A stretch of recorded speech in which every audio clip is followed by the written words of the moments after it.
Gittes thought he could fix things. He thought he could solve the mystery. He thought he could save the girl and stop the bad guy. He thought he could be a hero. In the end, he had nothing. Forget it, Jake. It's Chinatown. That devastating final line is why the film stays with us. Jake was punished for believing he could make a difference in a system far more corrupt than he had ever imagined. Justice doesn't always prevail. Many of the most memorable stories end in tragedy. Gatsby is shot and killed in a swimming pool. Hamlet dies in a bloody massacre of his own making. Walter White bleeds out in a meth lab. These stories don't have happy endings or ideal role models, but they're the ones we remember. Why do the best stories end in tragedy? Ancient Greece, 5th century BC. The golden age of Greek tragedy. In Athens, thousands gather in amphitheaters to watch people reenact scenes of death, suffering, betrayals, and downfall. We're witnessing the birth of theater and the birth of tragedy. It wasn't just entertainment, but a way for people to understand themselves and the world around them, and collectively move closer towards the truth. The philosopher Aristotle tried to explain why these stories worked so well. He described the emotional effect that tragedy has on an audience as catharsis, a purging of emotions brought about by experiencing the fate of others. He particularly emphasized the emotions of pity and fear. We pity the tragic hero suffering because he may not have entirely deserved his downfall, and we fear that the same fate could happen to us. Tragedy endures because it forces us to face the suffering and absurdity inherent in life.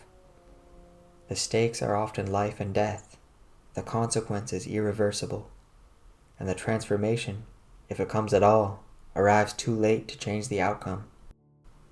We watch from a safe distance, spared from the disaster, but forever marked by it. Tragedy doesn't lecture or resolve, it opens a space. The ending isn't an answer, but an invitation to reflect, to wrestle with ambiguity, injustice, and the weight of moral complexity. Its heroes are never simple.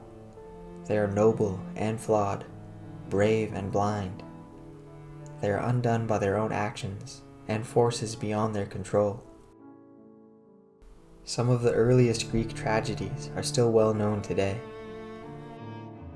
Sophocles' Oedipus Rex tells the story of a man who tries to escape a horrifying prophecy, that he will kill his father and marry his mother, only to fulfill it unknowingly. His downfall isn't due to villainy, but to fate and his own desperate search for the truth. The tragedy lies not only in what happens to him, but in the painful realization that he was never in control.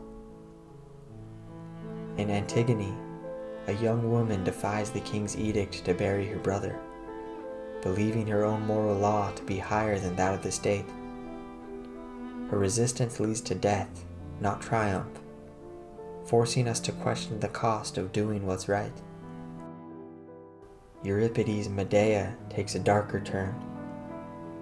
After being betrayed by her husband, Medea enacts a revenge so shocking that it still unsettles modern audiences. She kills her own children.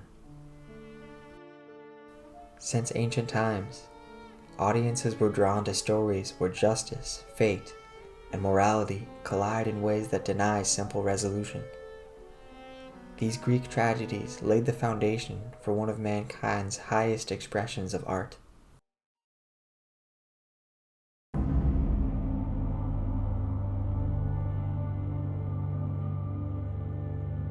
Hamlet knew what he had to do, but by the time he summoned the courage to do it, it was too late. Caught between truth and madness, conviction and doubt, Hamlet hesitated, and in that hesitation, he crumbled. and everything around him crumbled. Hamlet avenges his father, but not before his mother is poisoned, his lover is driven to suicide, and his kingdom is devastated. And of course, he himself is killed. He questioned everything. He thought too deeply and knew too much, and that burden of knowledge killed him.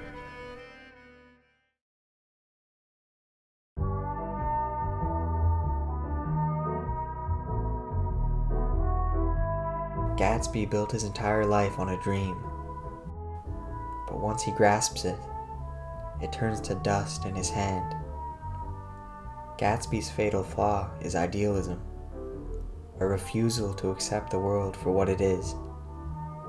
He constructs a fantasy around Daisy, believing his wealth and devotion will win her back and make it all worth it. Gatsby's dream leads to an opulent but hollow success. In the end, he dies alone, discarded and forgotten by the high society he tried to join. F. Scott Fitzgerald was one of many who continued the tradition of tragedy into American art. Like Hamlet, Gatsby's downfall reveals a deeper truth about him and the world he lives in, a world of moral bankruptcy hidden beneath the gilded surface. The tragedy doesn't lie only in his death, but in the realization that his dream was never attainable. He's killed as a result of a tragic misunderstanding, shot in the pool of his big mansion, waiting for a phone call that will never come, and a dream that will never come true.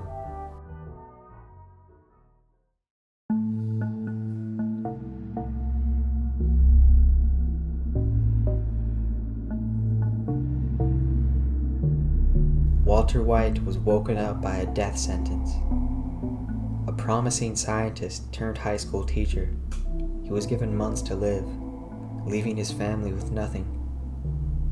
The system couldn't help him, so he did what he had to do and took what he needed. But it wasn't just cancer that drove him. It was resentment and pride and a confrontation with a life that he never fully lived. His meth empire wasn't a way to provide for his family, but a monument to his broken ego. I did it for me, he admits in the end. I liked it. I was good at it. Walter White's downfall is somehow both avoidable and inevitable, and that's what makes it tragic. What happens when we don't get to experience catharsis? We get stories that try to move us, but don't land.